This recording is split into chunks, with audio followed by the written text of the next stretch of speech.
प्रभु की स्तुति। आप इस चैनल को रोजाना सुनकर 1 साल में बाइबल पढ़ सकते हैं। Please subscribe and support. आज के बाइबल अध्याय। व्यवस्था विवरण अध्याय 3। व्यवस्था विवरण अध्याय 3। तब हम मुड़कर बाशान के मार्ग से चढ़ चले, और बाशान का ओग नाम राजा अपनी सारी सेना समेत हमारा सामना करने को निकल आया कि एद्री में युद्ध करे। तब यहोवा ने मुझसे कहा, उससे मत डर, क्योंकि मैं उसको सारी सेना और देश समेत तेरे हाथ में किए देता हूँ। और जैसा तूने हेशबोन के निवासी एमोरियों के राजा सीहोन से किया, वैसा ही उससे भी करना। सो इस प्रकार हमारे परमेश्वर यहोवा ने सारी सेना समेत बाशान के राजा ओग को भी हमारे हाथ में कर दिया, और हम उसको यहाँ तक मारते रहे कि उनमें से कोई भी न बच पाया। उसी समय हमने उनके सारे नगरों को ले लिया। कोई ऐसा नगर न रहा कि जिसे हमने उनसे न ले लिया। इस रीति अर्गोब का राजा, अर्गोब का सारा देश जो बाशान में ओग के राज्य में था, और उसमें 60 नगर थे, वह हमारे वश में आ गया। ये सब नगर गढ़ वाले थे, और उनके ऊंची ऊंची शहर पनाह और फाटक और बेड़े थे, और इनको छोड़ बिना शहर पनाह के भी बहुत से नगर थे। और जैसा हमने हेशबोन के राजा सीहोन के नगरों से किया था, वैसा ही हमने इन नगरों से भी किया, अर्थात सब बसे हुए नगरों को स्त्रियों और बाल बच्चों समेत सत्यानाश कर डाला। परंतु सब घरेलू पशु और नगरों की लूट हमने अपनी कर ली।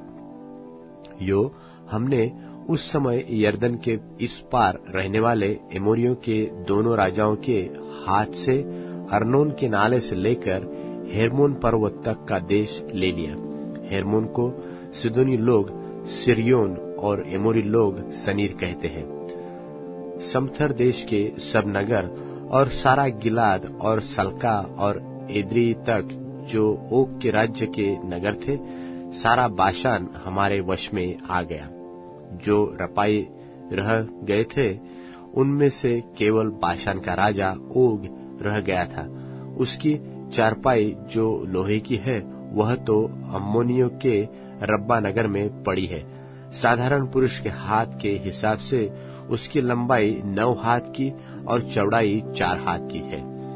जो देश हमने उस समय अपने अधिकार में लिया, वह यह है, अर्थात अर्नोन के नाले के किनारे वाले अरोएर नगर से ले सब नगरों समेत गिलाद के पहाड़ी देश का आधा भाग, जिसे मैंने रुबेनियों और गादियों को दे दिया, और गिलाद का बचा हुआ भाग, और सारा बाशान अर्थात अर्गोब का सारा देश जो ओग के राज्य में था, इन्हें मैंने मनश्शे के आधे गोत्र को दे दिया। सारा बाशान तो रपाइयों का देश कहलाता है। और मनश्शे याईर ने गशूरियों और माकावासियों के सिवानों तक अर्गोब का सारा देश ले लिया, और बाशान के नगरों का नाम अपने नाम पर हब्बोत्याईर रखा, और वही नाम आज तक बना है। और मैंने गिलाद देश माकीर को दे दिया, और रुबेनियों और गादियों को मैंने गिलाद से ले अर्नोन के नाले तक का देश दे दिया, अर्थात उस नाले का बीच उनका सिवाना ठहराया, और यब्बोक नदी तक जो अम्मोनियों का सिवाना है, और किन्नेरेत से ले पिसगा की सलामी के नीचे अराबा के ताल तक, जो खारा ताल भी कहलाता है, अराबा, और यरदन की पूर्व की ओर का सारा देश भी मैंने उन्हीं को दे दिया। और उस समय मैंने तुम्हें यह आज्ञा दी कि तुम्हारे परमेश्वर यहोवा ने तुम्हें यह देश दे दिया है कि उसे अपने अधिकार में रखो। तुम सब योद्धा हथियारबंद होकर अपने भाई इस्राएलियों के आगे आगे पार चलो, परंतु तुम्हारी स्त्रियां और बाल बच्चे और पशु जिन्हें मैं जानता हूं कि बहुत से हैं, वह सब तुम्हारे नगरों में जो मैंने तुम्हें दिए हैं रह जाए। और जब यहोवा तुम्हारे भाइयों को वैसा विश्राम दे जैसा कि उसने तुमको दिया है, और वे उस देश के अधिकारी हो जाए जो तुम्हारा परमेश्वर यहोवा उन्हें यरदन पार देता है, तब तुम भी अपने अपने अधिकार की भूमि पर जो मैंने तुम्हें दी है लौटोगे। फिर मैंने उसी समय यहोशू से चिताकर कहा, तूने अपनी आंखों से देखा है कि तेरे परमेश्वर यहोवा ने इन दोनों राजाओं से क्या क्या किया है, वैसा ही यहोवा उन सब राज्यों से करेगा जिनमें तू पार होकर जाएगा। उनसे न डरना, क्योंकि जो तुम्हारी ओर से लड़ने वाला है वह तुम्हारा परमेश्वर यहोवा है। उसी समय मैंने यहोवा से गिड़गिड़ाकर विनती की कि हे प्रभु यहोवा, तू अपने दास को अपनी महिमा और बलवंत हाथ दिखाने लगा है। स्वर्ग में और पृथ्वी पर ऐसा कौन देवता है जो तेरे से काम और पराक्रम के कर्म कर सके? इसलिए मुझे पार जाने दे कि यरदन पार करके उस उत्तम देश को, अर्थात उस उत्तम पहाड़ और लबानोन को भी देखने पाऊं। परंतु यहोवा तुम्हारे कारण मुझसे रुष्ट हो गया और मेरी न सुनी। किंतु यहोवा ने मुझसे कहा, बस कर, इस विषय में फिर कभी मुझसे बातें न करना। पिस्गा पहाड़ की चोटी पर चढ़ जा और पूर्व, पश्चिम, उत्तर, दक्षिण चारों ओर दृष्टि करके उस देश को देख ले, क्योंकि तू इस यरदन के पार जाने न पाएगा।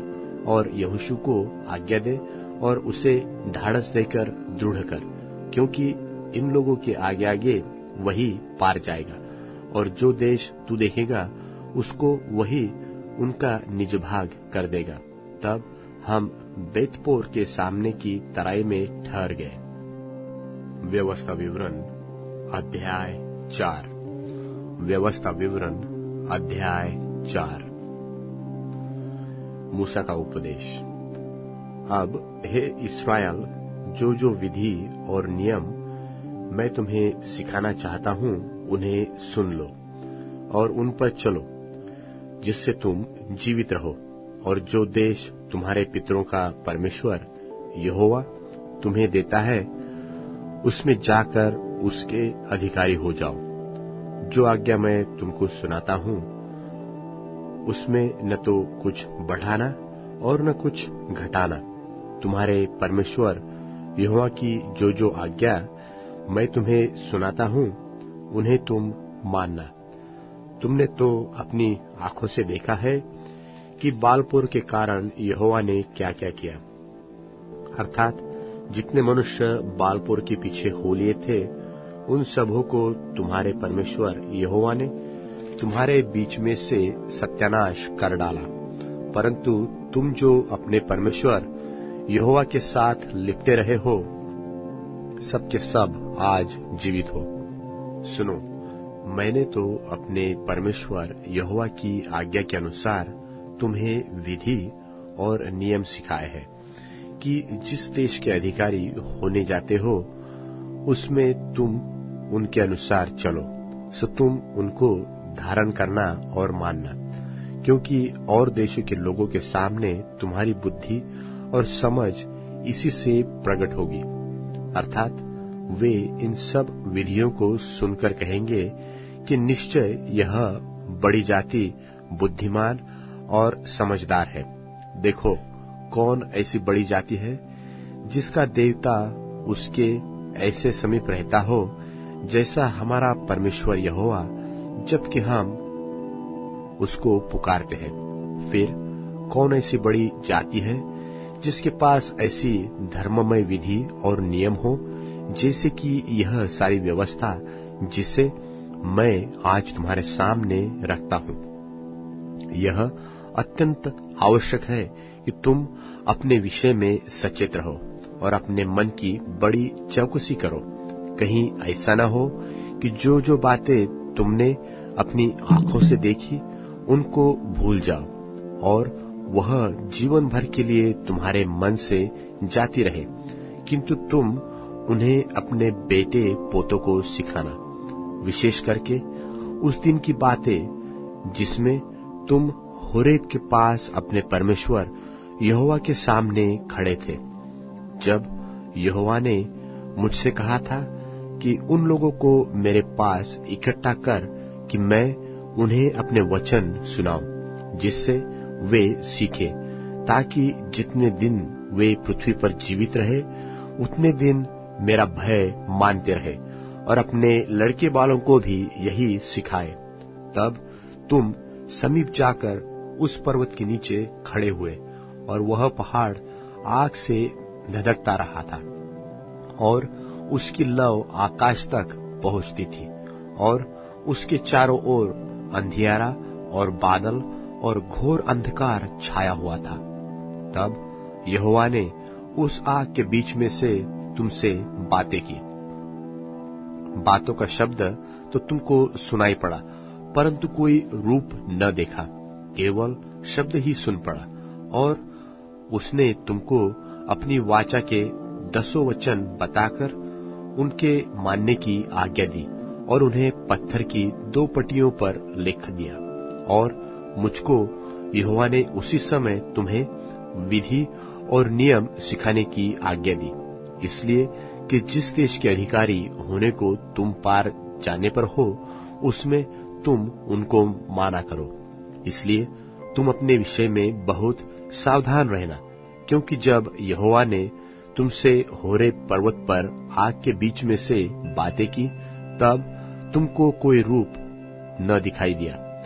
कहीं ऐसा न हो कि तुम बिगड़कर चाहे पुरुष चाहे स्त्री के, चाहे पृथ्वी पर चलने वाले किसी पशु, चाहे आकाश में उड़ने वाले किसी पक्षी के, चाहे भूमि पर रेंगने वाले किसी जंतु, चाहे पृथ्वी के जल में रहने वाले किसी मछली के रूप की कोई मूर्ति खोद कर बना लो। वा जब तुम आकाश की ओर आंखें उठाकर सूर्य, चंद्रमा और तारों को अर्थात आकाश का सारा तारागण देखो, तब बहक उन्हें दंडवत करके उनकी सेवा करने लगो, जिनको तुम्हारे परमेश्वर यहोवा ने धरती पर के सब देश वालों के लिए रखा। और तुमको यहोवा लोहे के भट्टे के सरीखे मिस्र देश से निकाल लाया है, इसलिए कि तुम उसकी प्रजारूपी निज भाग ठहरो, जैसा आज प्रकट है। फिर तुम्हारे कारण यहोवा ने मुझसे क्रोध करके यह शपथ खाई कि तू यरदन पार जाने न पाएगा, और जो उत्तम देश इस्राएलियों का परमेश्वर यहोवा उन्हें उनका निज भाग करके देता है, उसमें तू प्रवेश करने न पाएगा, किंतु मुझे इसी देश में मरना है। मैं तो यरदन पार नहीं जा सकता, परंतु तुम पार जाकर उस उत्तम देश के अधिकारी हो जाओगे। इसलिए अपने विषय में तुम सावधान रहो, कहीं ऐसा न हो कि तुम उस वाचा को भूलकर जो तुम्हारे परमेश्वर यहोवा ने तुमसे बांधी है, किसी और वस्तु की मूर्ति खोद कर बनाओ, जिसे तुम्हारे परमेश्वर यहोवा ने तुमको मना किया है, क्योंकि तुम्हारा परमेश्वर यहोवा भस्म करने वाली आग है, वह जल उठने वाला परमेश्वर है।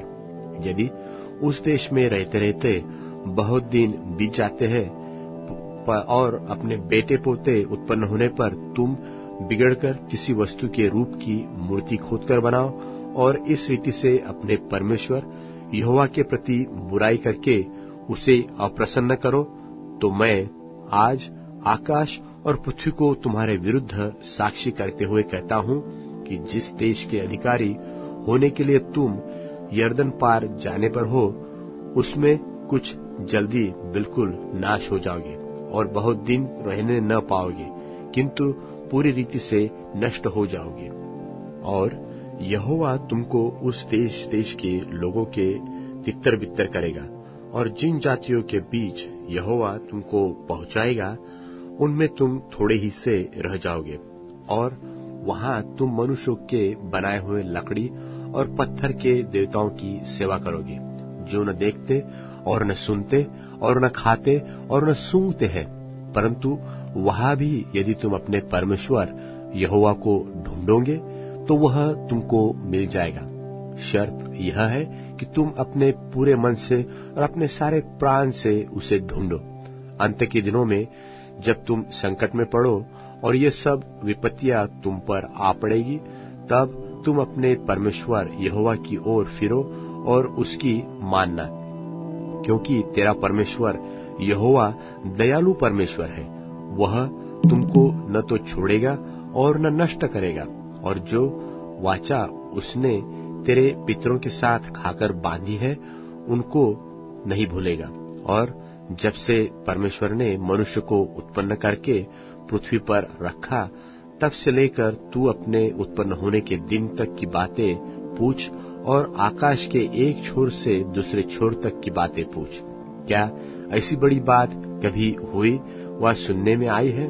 क्या कोई जाति कभी परमेश्वर की वाणी आग के बीच में से आती हुई सुनकर जीवित रही है, जैसे कि तूने सुनी है?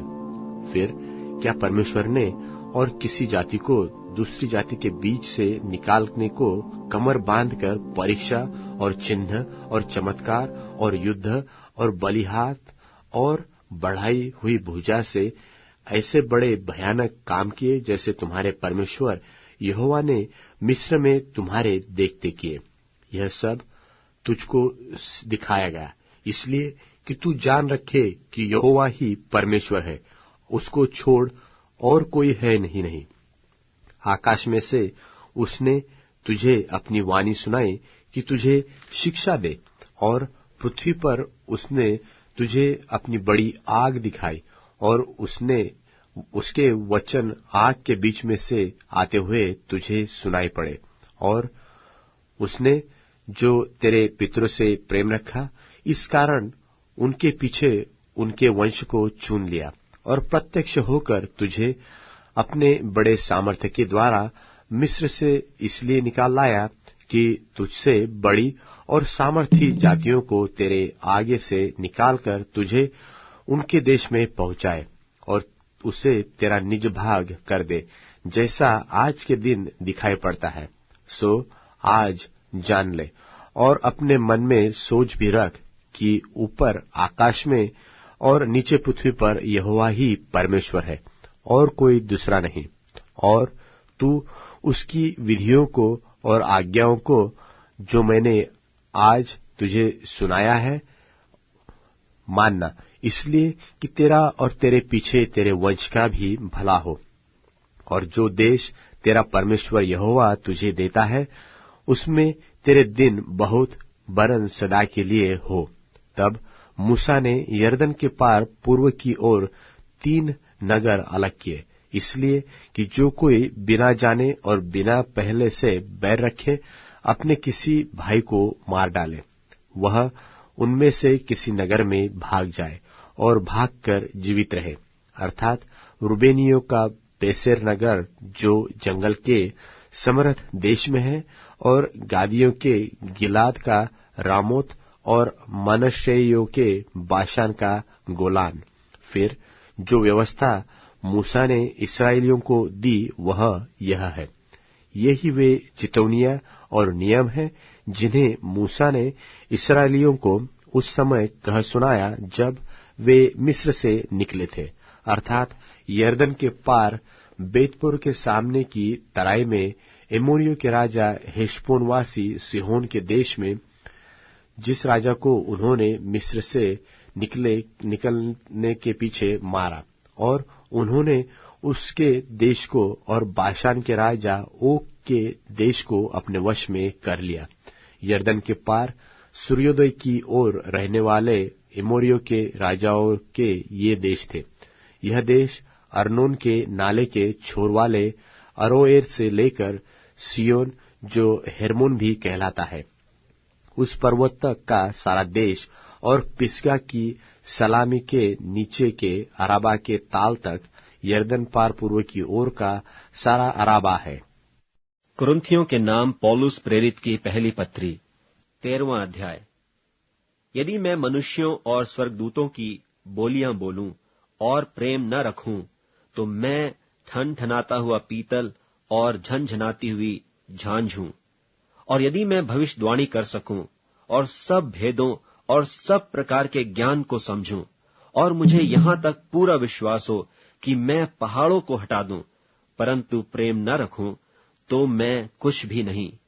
और यदि मैं अपनी संपूर्ण संपत्ति कंगालों को खिला दूं या अपनी देह जलाने के लिए दे दूं और प्रेम न रखूं, तो मुझे कुछ भी लाभ नहीं।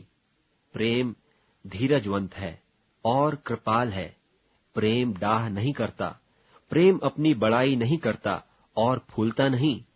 वह अनरीति नहीं चलता, वह अपनी भलाई नहीं चाहता, झुंझलाता नहीं, बुरा नहीं मानता, कुकर्म से आनंदित नहीं होता, परंतु सत्य से आनंदित होता है। वह सब बातें सह लेता है, सब बातों की प्रतीति करता है, सब बातों की आशा रखता है, सब बातों में धीरज धरता है। प्रेम कभी टलता नहीं। भविष्यवाणियां हों तो समाप्त हो जाएंगी, भाषाएं हों तो जाती रहेंगी, ज्ञान हो तो मिट जाएगा, क्योंकि हमारा ज्ञान अधूरा है और हमारी भविष्यवाणी अधूरी। परंतु जब सर्वसिद्ध आएगा तो अधूरा मिट जाएगा। जब मैं बालक था तो मैं बालकों की नाई बोलता था, बालकों का सा मन था, बालकों की सी समझ थी। परंतु जब सियाना हो गया तो बालकों की बातें छोड़ दी। अब हमें दर्पण में धुंधला सा दिखाई देता है, परंतु उस समय आमने सामने देखेंगे। इस समय मेरा ज्ञान अधूरा है, परंतु उस समय ऐसी पूरी रीति से पहचानूंगा जैसा मैं पहचाना गया हूं। पर अब विश्वास, आशा, प्रेम, ये तीनों स्थायी हैं, पर इनमें सबसे बड़ा प्रेम है। कुरिन्थियों के नाम पौलुस प्रेरित की पहली पत्री, 14वां अध्याय। प्रेम का अनुकरण करो और आत्मिक वरदानों की भी धुन में रहो, विशेष करके यह कि भविष्यवाणी करो, क्योंकि जो अन्य भाषा में बातें करता है वह मनुष्यों से नहीं परंतु परमेश्वर से बातें करता है, इसलिए कि उसकी कोई नहीं समझता, क्योंकि वह भेद की बातें आत्मा में होकर बोलता है। परंतु जो भविष्यवाणी करता है वह मनुष्यों से उन्नति और उपदेश और शांति की बातें कहता है। जो अन्य भाषा में बातें करता है वह अपनी ही उन्नति करता है, परंतु जो भविष्यवाणी करता है वह कलीसिया की उन्नति करता है। मैं चाहता हूं कि तुम सब अन्य भाषाओं में बातें करो, परंतु अधिकतर यह चाहता हूं कि भविष्यवाणी करो, क्योंकि यदि अन्यान्य भाषा बोलने वाला कलीसिया की उन्नति के लिए अनुवाद न करे तो भविष्यवाणी करने वाला उससे बढ़कर है। इसलिए हे भाइयों, यदि मैं तुम्हारे पास आकर अन्यान्य भाषा में बातें करूं और प्रकाश या ज्ञान या भविष्यवाणी या उपदेश की बातें तुमसे न कहूं, तो मुझसे तुम्हें क्या लाभ होगा? इसी प्रकार यदि निर्जीव वस्तुएं भी जिनसे ध्वनि निकलती है, जैसे बांसुरी या बीन, यदि उनके स्वरों में भेद न हो, तो जो फूंका या बजाया जाता है वह क्यों कर पहचाना जाएगा? और यदि तुरही का शब्द साफ न हो तो कौन लड़ाई के लिए तैयारी करेगा?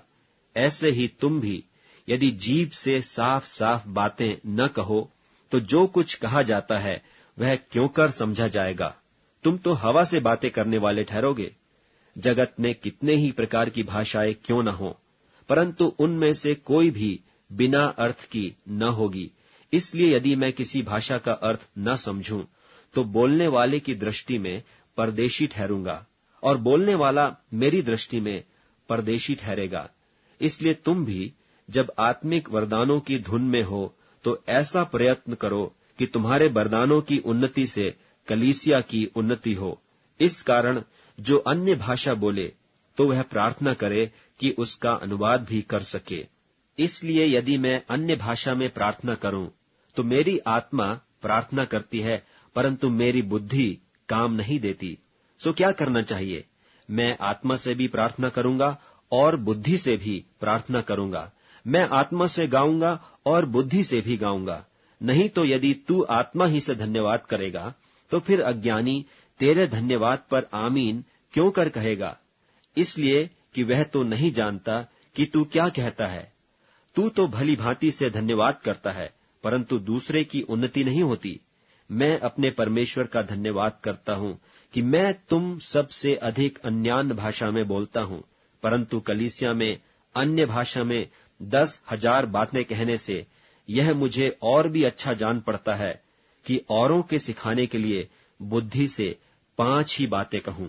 हे भाइयों, तुम समझ में बालक न बनो, तो भी बुराई में तो बालक रहो, परंतु समझ में सियाने बनो।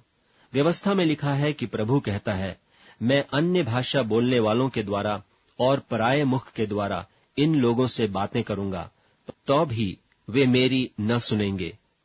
इसलिए अन्यान्य भाषाएं विश्वासियों के लिए नहीं, परंतु अविश्वासियों के लिए चिन्ह हैं, और भविष्यवाणी अविश्वासियों के लिए नहीं, परंतु विश्वासियों के लिए चिन्ह हैं। सो यदि कलीसिया एक जगह इकट्ठी हो और सब के सब अन्यान्य भाषा बोलें और अनपढ़े या अविश्वासी लोग भीतर आ जाएं, तो क्या वे तुम्हें पागल न कहेंगे? परंतु यदि सब भविष्यवाणी करने लगें और कोई अविश्वासी या अनपढ़ा मनुष्य भीतर आ जाए, तो सब उसे दोषी ठहरा देंगे और परख लेंगे, और उसके मन के भेद प्रकट हो जाएंगे, और तब वह मुंह के बल गिरकर परमेश्वर को दंडवत करेगा और मान लेगा कि सचमुच परमेश्वर तुम्हारे बीच में है। इसलिए हे भाइयों, क्या करना चाहिए? जब तुम इकट्ठे होते हो तो हर एक के हृदय में भजन या उपदेश या अन्य भाषा या प्रकाश या अन्य भाषा का अर्थ बताना रहता है। सब कुछ आत्मिक उन्नति के लिए होना चाहिए। यदि अन्य भाषा में बातें करनी हो तो 2-2 या बहुत हो तो 3-3 जन बारी बारी बोलें और एक व्यक्ति अनुवाद करे। परंतु यदि अनुवाद करने वाला न हो तो अन्य भाषा बोलने वाला कलीसिया में शांत रहे और अपने मन से और परमेश्वर से बातें करे। भविष्यद्वक्ताओं में से 2 या 3 बोलें और शेष लोग उनके वचन को परखें। परंतु यदि दूसरे पर जो बैठा है कुछ ईश्वरीय प्रकाश हो तो पहला चुप हो जाए, क्योंकि तुम सब एक एक करके भविष्यवाणी कर सकते हो, ताकि सब सीखें और सब शांति पाएं। और भविष्यद्वक्ताओं की आत्मा भविष्यद्वक्ताओं के वश में है, क्योंकि परमेश्वर गड़बड़ी का नहीं परंतु शांति का करता है, जैसा पवित्र लोगों की सब कलीसियाओं में है। स्त्रियां कलीसिया की सभा में चुप रहें, क्योंकि उन्हें बातें करने की आज्ञा नहीं परंतु अधीन रहने की आज्ञा है, जैसा व्यवस्था में लिखा भी है। और यदि वे कुछ सीखना चाहें तो घर में अपने अपने पति से पूछें, क्योंकि स्त्री का कलीसिया में बातें करना लज्जा की बात है। क्या परमेश्वर का वचन तुम में से निकला या केवल तुम ही तक पहुंचा है? यदि कोई मनुष्य अपने आप को भविष्यद्वक्ता या आत्मिक जन समझे तो यह जान ले कि जो बातें मैं तुम्हें लिखता हूं वे प्रभु की आज्ञाएं हैं। परंतु यदि कोई न जाने तो न जाने। सो हे भाइयों, भविष्यवाणी करने की धुन में रहो और अन्य भाषा बोलने से मना न करो, पर सारी बातें सभ्यता और क्रमानुसार की जाएं। भजन संहिता अध्याय 79। भजन संहिता अध्याय 79। हे परमेश्वर, अन्य जातियां तेरे निज भाग में घुस आई। उन्होंने तेरे पवित्र मंदिर को अशुद्ध किया और यरूशलेम को खंडहर कर दिया है। उन्होंने तेरे दासों की लोथों को आकाश के पक्षियों का आहार कर दिया और तेरे भक्तों का मांस वन पशुओं को खिला दिया है। उन्होंने उनका लोहू यरूशलेम के चारों ओर जल की नाई बहाया और उनको मिट्टी देने वाला कोई न था। पड़ोसियों के बीच हमारी नामधराई हुई। चारों ओर के रहने वाले हम पर हंसते और ठट्ठा करते हैं। हे यहोवा, तू कब तक लगातार क्रोध करता रहेगा? तुझ में आग की सी जलन कब तक भड़कती रहेगी? जो जातियां तुझको नहीं जानती और जिन राज्यों के लोग तुझसे प्रार्थना नहीं करते, उन्हीं पर अपनी सब जलजलाहट भड़का, क्योंकि उन्होंने याकूब को निगल लिया और उसके वासस्थान को उजाड़ दिया है। हमारी हानि के लिए हमारे पुरखाओं के अधर्म का कामों को स्मरण न कर। तेरी दया हम पर शीघ्र हो, क्योंकि हम बड़ी दुर्दशा में पड़े हैं। हे हमारे उद्धारकर्ता परमेश्वर, अपने नाम की महिमा के निमित्त हमारी सहायता कर और अपने नाम के निमित्त हमको छुड़ाकर हमारे पापों को ढांप दे। अन्य जातियां क्यों कहने पाए कि उनका परमेश्वर कहाँ है? अपने दासों के खून का पलटा ले। अन्य जातियों के बीच हमारे देखते मालूम हो जाए। बंधुओं का कराहना तेरे कान तक पहुंचे। घात होने वालों को अपने भुजबल के द्वारा बचा। और हे प्रभु, हमारे पड़ोसियों ने जो तेरी निंदा की है, उनका 7 गुना बदला उनको दे। तब हम जो तेरी प्रजा और तेरी चराई की भेड़े हैं, तेरा धन्यवाद सदा करते रहेंगे और पीढ़ी से पीढ़ी तक तेरा गुणवादन करते रहेंगे। अब Amazon music, tune in, Spotify और YouTube म्यूजिक में उपलब्ध है। Please follow it.